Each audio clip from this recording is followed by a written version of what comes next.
What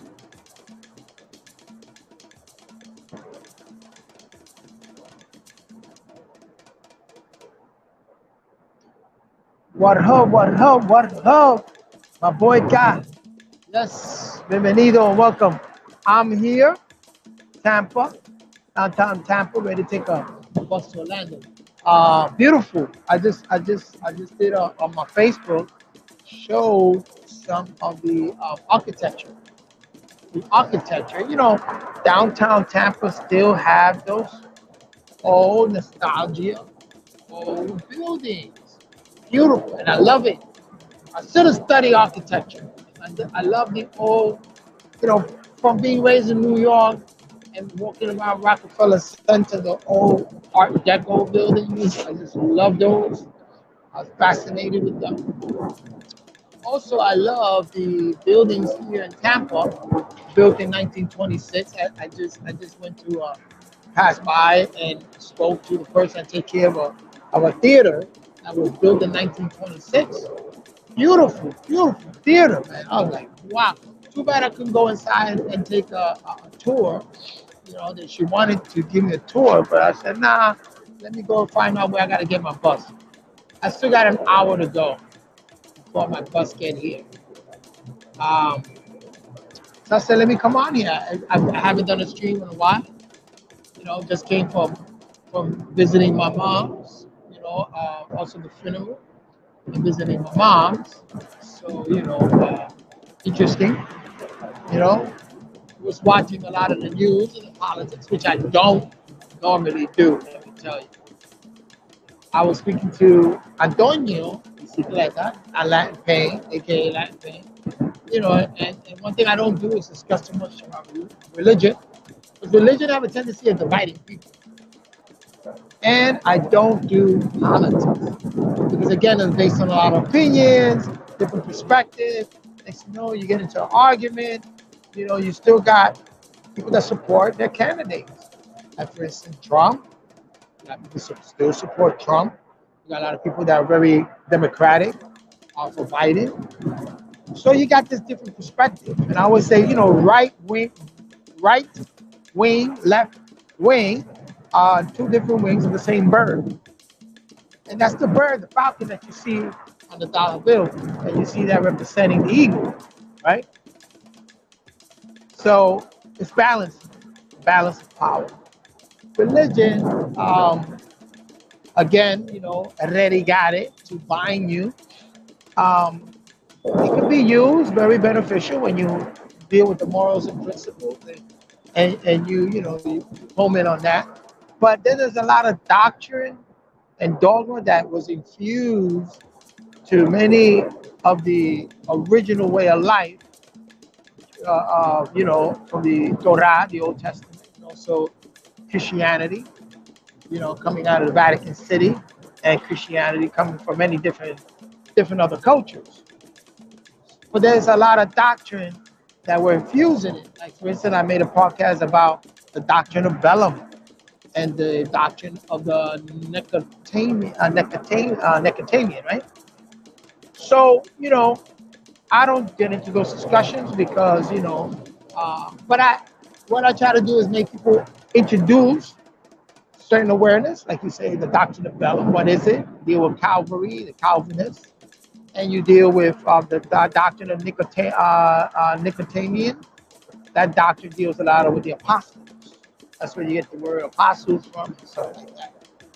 So these are doctrines and dogma that fuse themselves within religion. And so it's kind of hard when it's just difficult when you speak to certain people about it. I wish I could turn this camera around. I don't know how to do that here. But because, let me tell you something, Tampa, the buildings in Tampa are phenomenal.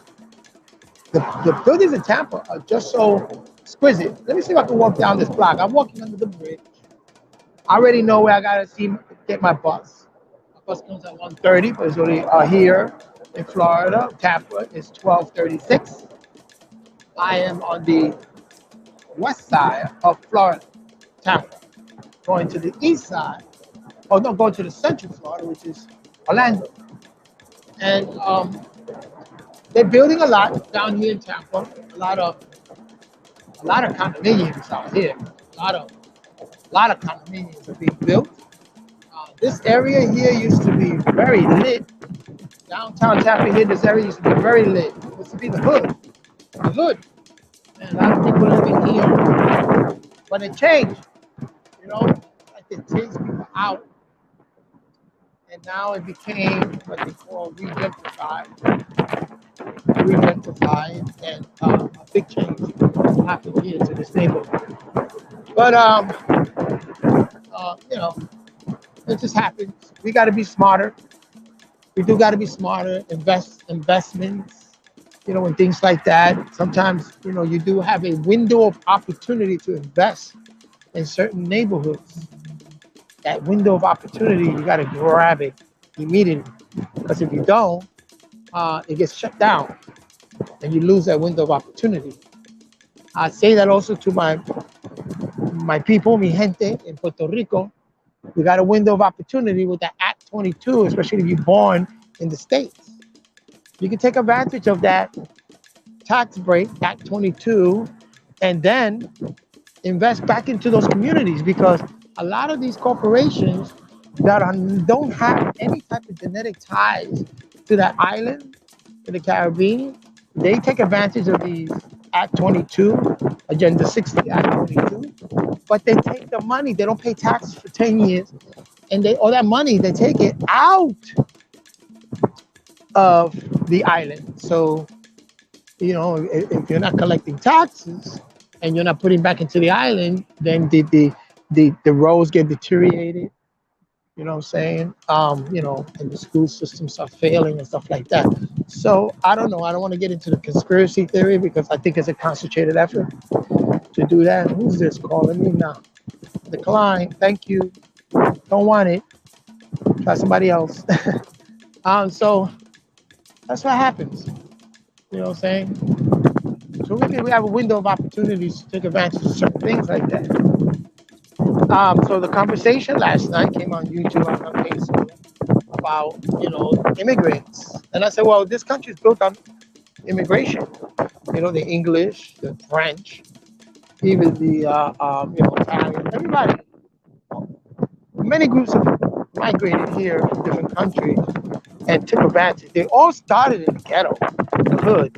I mean, you go back into the Italian, the Irish, those are ghettos down in downtown Manhattan, you know, those 5 Points. Those are ghettos. Those are the most dangerous places, you know, at that time. But then they climb up the ladder. Same thing with, you know, same thing with other ethnic groups that come from everywhere. They always start there in the bottom. And, you know, one thing also that I noticed about here in Tampa is a lot of homeless. Sorry to say. I mean, they're pushing them out because, like I said, if you look across the street over there, they built those. See? They built those condominiums over there. But this place here, back in the days, North Marion, K Street, man, this was the hood. You couldn't come up here. Over here in the street, this was just full of people. I mean, you still see people up there, but this was full of people. Oh, I like that mural. Let me go check out that mural over there. Yeah, this place was filled. This was the hood, hood. You know what I'm saying? And that's the way it was. And, you know, you still see that in certain areas. People still stuck by here, but it changed a lot. This is Tampa. I'm going to show you some murals here. I like the murals. Hey, what's up, buddy? Check out these murals over here. I guess it's a park. Come on, check these out. I gotta be careful too. But yo, I'm bored up in the hood, man. I know. I can smell trouble coming from a mile away. So I don't. But I'm telling you, they cleaned this out. This, I couldn't even walk the street. And, you know, I'm telling you, I couldn't even walk the street. Here you go for some graffiti art. You know, check it out. Early bird gets the worm. Graffiti. See? Check out this photo here. This is nice. Look, get back to me. Yeah. Graffiti art. It's nice that they took the building and they made it to that. Yeah. this graffiti art. They took that wall. See if I can get to the wall. They still got, you see the floor, this is the street. This is got the tiles. See that? So you know how old are these streets. See that? So this place was lit back in the days. Oh my, the drugs. This was the area you get cop drugs. But I'm telling you, I'm not even gonna go that section over there. They regentrify all this whole area.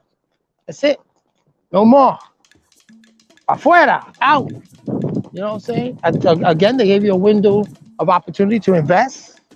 Even if you was involved in that criminal activity, you had that opportunity to take your, with your bag and invest. Somehow you could have made it to invest. You got some brothers invested, you know what I'm saying, did what they had to do. You know what I'm saying? But then you got those that just didn't take advantage of of that. So things change. But the politics about the immigrants was my mother was telling me that over there in here in Florida, that they took a bus and sent everybody up to New York. So you got a big migration of people from Central America going up there to New York. They say I'm telling you, New York is not like before. I mean, you got that. They said, man, that's a lot of immigrants out there in New York. You know what I'm saying? They're shipping them over there, busing them all to New York. And I was like, wow, But I said like this, the argument is this. To some people, it's like, we can't control the criminal element, because when you got people from Honduras, Central America, they got a lot of cartels and a lot of drugs, But I tell people like this, look, these people have been coming here for thousands of years. As a matter of fact, you see those people crossing the border? That's just a small fraction. These people got underground railroads, caverns, underground that are thousands of years old. I'm telling you. So that's nothing. They say, oh, 5,000. If 5,000 is crossing that border, trust me, there's about 10,000 underground in those tunnels crossing, because there was a system, an underground system, an underground railroad system that was used. The Mali Empire, the Africans built a lot of it. As you get the story of Harriet Tubman, they built caverns and underground railroads. Steam engine, when the steam engine came in, they already was utilizing these underground caverns with steam engines. There's a nice series on that. But this is historical fact. You know what I'm saying? They know it. You go to certain museums and they'll have their steam engines and they'll tell you, oh yeah, this came from one of those railroads. And Mexico was known as Texas, New Mexico. All that was Mexican territory. These people mixed, African mixed with Mesoamerican, were building these underground railroads. And you say, Carlos, how can you say that? You're making all that.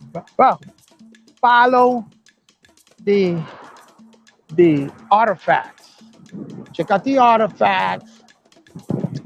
Put two and two together. Travel to these areas, and you see them closing off a lot of these caverns. It's like that. It always a cartel. Look at Chapo. In the little bit of time, Chapo, when he was incarcerated, was building and with a motorcycle on the ground, was riding a motorcycle underground in the railroad. There are underground tunnels and caverns. They were riding motorcycle back and forth, transporting. Oh, Chapo's a great example of how he did it. Just read the story of Chapo. Study his story. And it tell you, this guy had a intricate of railroad system, underground system that he was able to utilize, especially the Sinaloa cartel.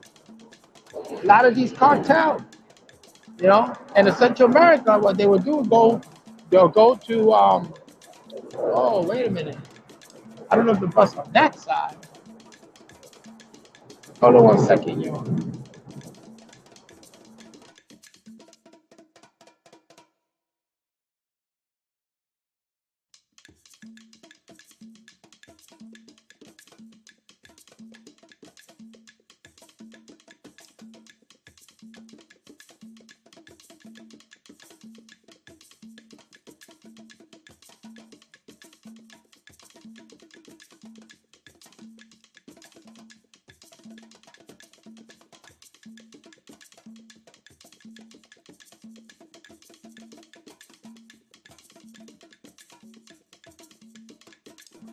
Yeah, sorry about that. I'm on the wrong side. I figured that because the bus, the flex bus to Orlando, I came on that side, so it makes sense to come over to this side. It makes sense. Yeah, porque cuando yo vine, I was on that side. All right. All right, I'm good. I'm doing good. Ooh, it's back on. Okay. Yeah, so I'm gonna sit here, deal with you guys a little bit. So yeah, you can't stop that migration, no matter how much they try to stop. I think the whole wall and all that. It's good to have that. It's good to have the patrol and everything, but that's just for a small fraction. There's a lot of stuff happening covertly. There's a lot of stuff happening in those underground that we're not privy to and we don't see. You know what I'm saying? Then we started talking about how, on the K Solo podcast about the Vietnamese and the tunnels that they had. Intricate tunnels also they had in Vietnam. You know what I'm saying? They were able to move around, move equipment, move a lot of stuff in those tunnels, and they were very dangerous during the war. But these tunnels here, they're caverns and tunnels all over. I think Florida have one, a cavern that you can enter into. And there's a system of cavern to cavern to cavern underground, underground. You know what I'm saying? It's dangerous right now because they're fighting battles and war because a lot of those underground caverns are being utilized by, cartels. They know about it. They do. You know? So that's the narrative. That's the discussion that we were having about these underground caverns.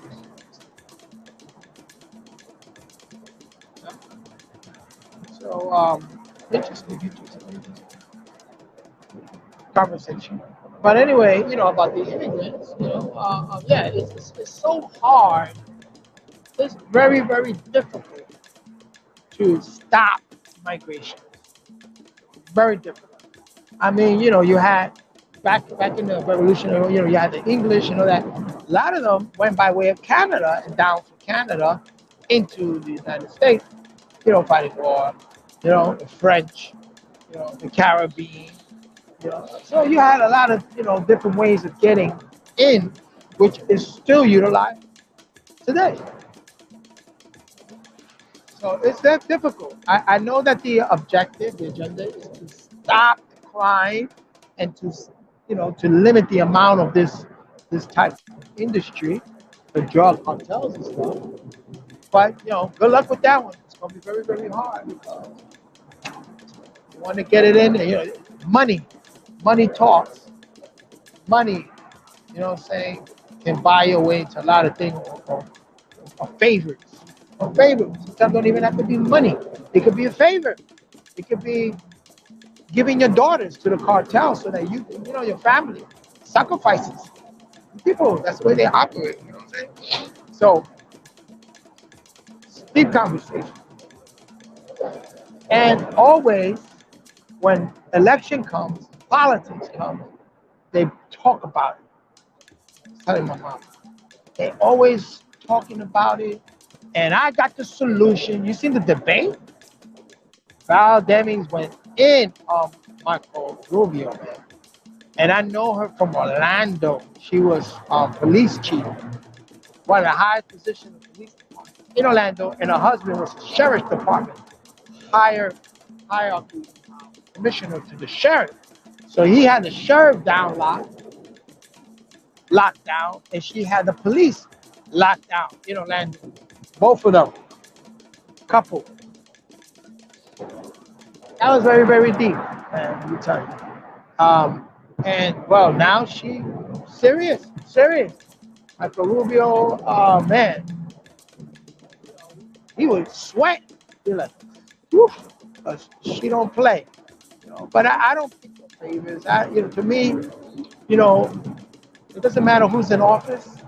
To be honest with you, is, at the end of the day, it's what shows up on the books. Huh? The books. When they say when the books open up, you want to see, because they're gonna funnel those currency the way they're gonna want to do it, and it's not the politicians.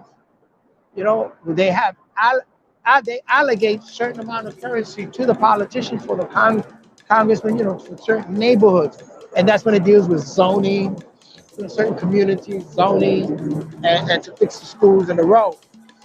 But the majority of that currency, they don't control. It's the corporations.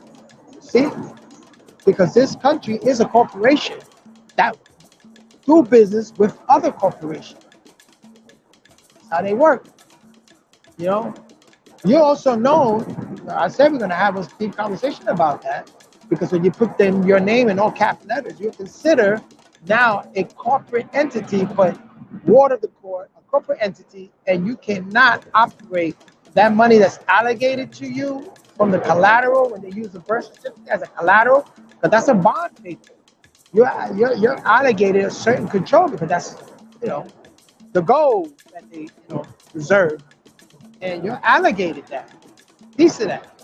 That's how they control population. They want to make sure a certain population will go through there, you know, and stuff like that. But the QSIP number on your birth certificate, the QSIP number on your social security card, look that up, do the research.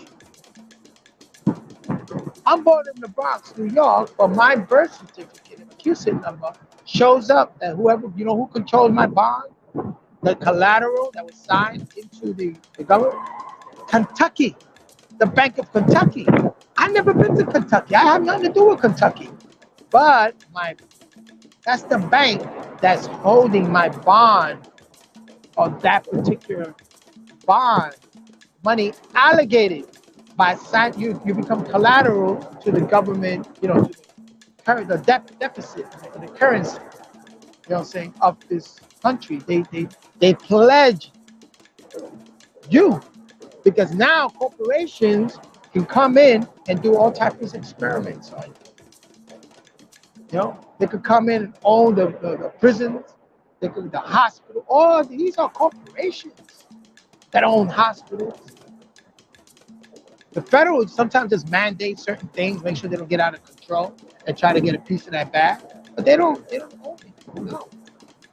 Even the money here, the Reserve Bank, is not a federal. It's called Federal Reserve Bank, but it's not federal at all. That's a private entity. Look it up. It's a private corporation, because corporation can't do business with individual persons. They can only do business with other corporations. That's the law. That's the law. One corporation can do business with another corporation, can't do business with a private citizen, a person. They can't do business like that. They cannot. So they have to cap your letter and create a fictitious straw man, you know, a corporation around, you know, your bond, right? So that they can, when you go to court, you know, remember court, so they can debit, extract from your collateral. They can extract this, you know, that's the way it is, man. You know, that's a whole different conversation. That's a deep conversation. But you say to yourself, that's just, they don't teach you this unless you go into MBA and start dealing with corporations and the different types of corporation, and dealing with creating another entity, an EIN number, which looks just like a social security number. There's people out here that do not do business with social security whatsoever. No, they use EIN number, employee identification number, or the TIN, tax identification number. And they do not use a social security for that. Social security. And a security is a bond. It's in the language. I always say the language is the key. And that's a whole different, that's a function of legalese, a different type of language that's spoken in the court, and also in business jargon. Different. You know, I don't think I know it all about that. You know what I'm saying? There's a lot of things that I have to solidify, validate, solidify, and work. But if I form a corporation, I got to do business in a corporation, like EIN number, whatever, and then do a trust. You know, the banks, they don't teach you this at all. Trust account, trust. The ones that know about this are Kennedy, DuPont, Rocket.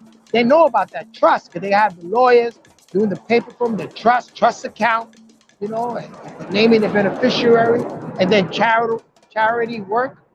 They always have foundations and charity, you know, because that's a way of them, you know, dealing with the taxes, you know, to secure that those taxes are going to be used a certain way, or I'm going to get some certain tax break.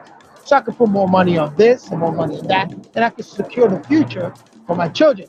And let's not get overwhelmed with any of that. Because, man, it can be very overwhelming. And you can look at yourself like, oh, kick yourself in the head, a lot of things. But, you know, if you're going to venture into that, and now with the fourth industrial revolution, with the blockchain, a lot of these companies are going now into the crypto, but they ain't telling you that. You know who owns Cash App? Square. And you know what Square is? Crypto. Exchange between crypto and dollar. You can exchange. The dollar right now has a crypto coin. The dollar being represented, because that's another world. That's a virtual world. I tell everybody, check out Ready Player One, that movie, because that tells you, and when you play games like that, and you collect coins and stuff, and crypto, right now they say, oh, it's down, down. But Warren Buffett and the Chinese are like, let it go down, because that's when I'm going to buy it. Because eventually it's going to go up. It's like the stock market. It's going to go up. It's going to bounce, because that's a currency. Currency has waves. Waves go up and down. Up. So you just got to, like they say, ride the wave, you know, and know how to, like if you're surfing, you got to learn how to ride that wave, right? Same thing with currency. That's a currency. You got to learn how to ride those waves. Very interesting.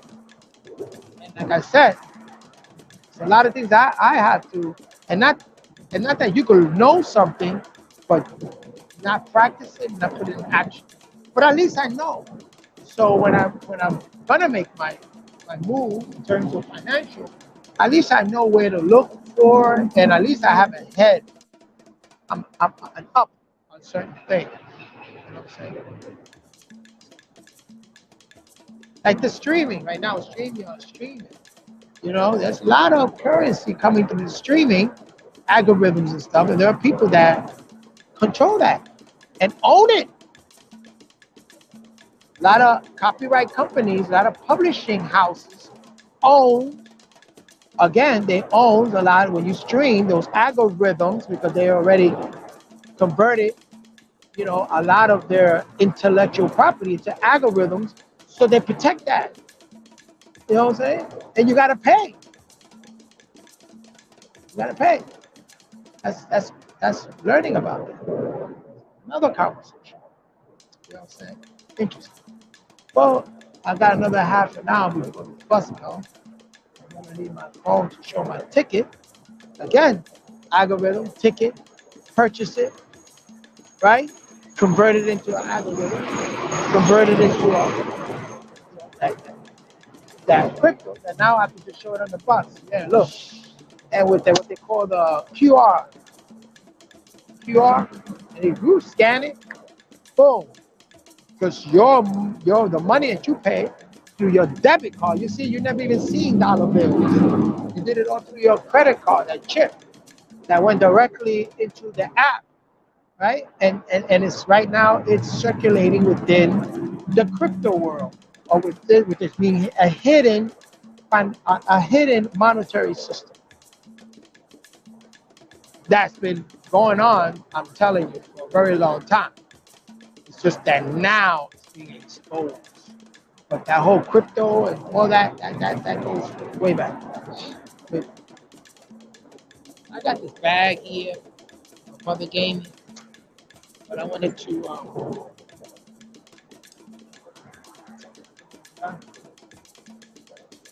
it's a nice bag, it's for my bangles. my bangles. But I put my clothes in there. I got my bangles in Orlando. Yeah, I'm gonna go play a little more in Orlando. Um, Shout out to everybody out there right now. Right now, I'm getting back in shape. Throwing a lot of rumbas, bembes, toques. The rumba, toque, bembe, and rumba with some friends. Getting my chops back up again. And then when I'm ready for the Gary Williams band, I'm ready for it. Any band, any trio, anybody that wants to say, hey, come out here, percussionist, come out here and play. I'm ready. I'm in shape. I'm in shape. Love being my Mama Dukes, my mother. Shout out to her. I love being ate very good with her. She's very good.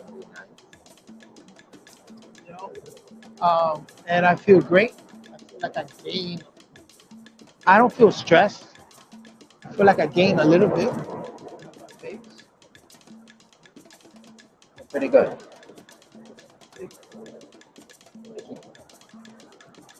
I head back to North Carolina. I want to keep it like that. Diet, no stress. Stress is a killer.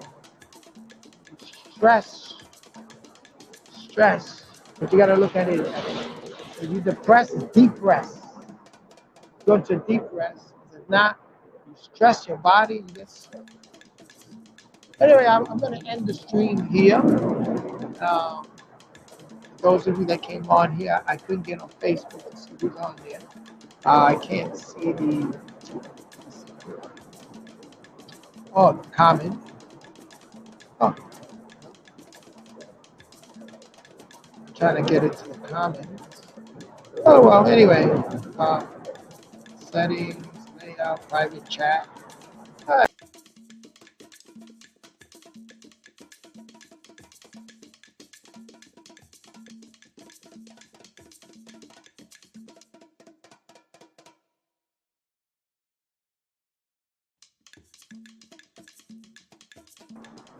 Sorry about that. I pressed the wrong button. But now I can see everybody here. Salute, Joker, Daryl, Rahubat, Little Mario, Rose, Animus. I gotta get with you. Alex, como siempre. Rahubat, and I am going to definitely waiting on this bus. And I'll catch you later. Alex, huepa que nepa. And remember, guys, for those of you that with the mystic order, I'm definitely going to put some more video content. I'm just waiting to get to Orlando where I can, meditate, get ready. You gotta fast. Before I do those videos, I'm fasting, ready, I'm meditating, lighting up my sage or my incense, and I'm in that vibe. I'm in that. That's spiritual. Those are rituals. Look at the word spiritual. I always said it. Spiritual, you see the word ritual. So you spur rituals called spiritual cooking. So there's certain rituals that you got to go. That's what spirituality is all about. Certain rituals that you have to put in order. You have to put those rituals in order that are beneficial for you. The eating, the sense, all the senses needs to be tranquil so that you can meditate and then get into that space, that perfect balance, not light, not shadow, but in the midst of that. You know what I'm saying? That point, right? You got to get to that point. It's perfect balance. Okay? And that opens up all the energy centers. Your Azupwabat energy center. Azupwabat opens that up and your balance. And you'd be surprised the things that you can do. You know what I'm saying? When I meditate like that, I'm able to, because I could play with both my left hand and my right hand. So when I do that and I balance myself like that, I'm able to do a lot of things with my left hand and then switch it over to my right hand. Create that balance on my instrument for playing percussion. Also, you walk, your balance with walking.